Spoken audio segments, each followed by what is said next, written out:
Ali Çeven, Kuzey Kürtleri için çözümü şöyle açıkladı. Kuzey Kürtleri ne mi yapmalı? Kürtler, Ankara'dan bağımsız bir koalisyon meclisi kurmalıdır. Türk solu ile Türk İslamcılarından tamamen arındırılmış, sadece Kürtlerin tüm fikirlerinden oluşan bir koalisyon. İslami, Alevi, Sosyalist ve benzeri tüm Kürtlerin öncüleri bir araya gelip, önce ne istediklerini tartışarak karara bağlayıp, sonra da bir manifesto ile istedikleri taleplerini tüm Kürtler adına kamuoyuna duyurmalıdır. Hatta Kürtlerin asgari ve ortak talepleri doğrultusunda referandum talebinde bulunmalıdır.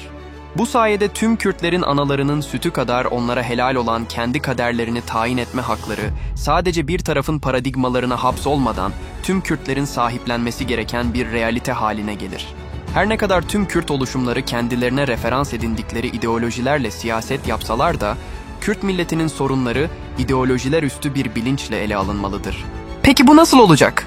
Eğer DEM Parti kendini Kürtlerin siyasi temsiliyetinde görüyorsa, Türk solunu bu konuda saf dışı bırakıp bu koalisyona öncülük edip tüm aşiret reisleri, tarikat şeyhleri, kanaat önderleri, AKP ve Hüdapar'daki Kürt siyasetçileri ve Kürt aydınlarına çağrıda bulunup bu koalisyonda bir araya gelip ana dilde eğitimden yerel yönetime, kültürel mirastan özerkliğe kadar masaya yatırılıp tartışılmalıdır.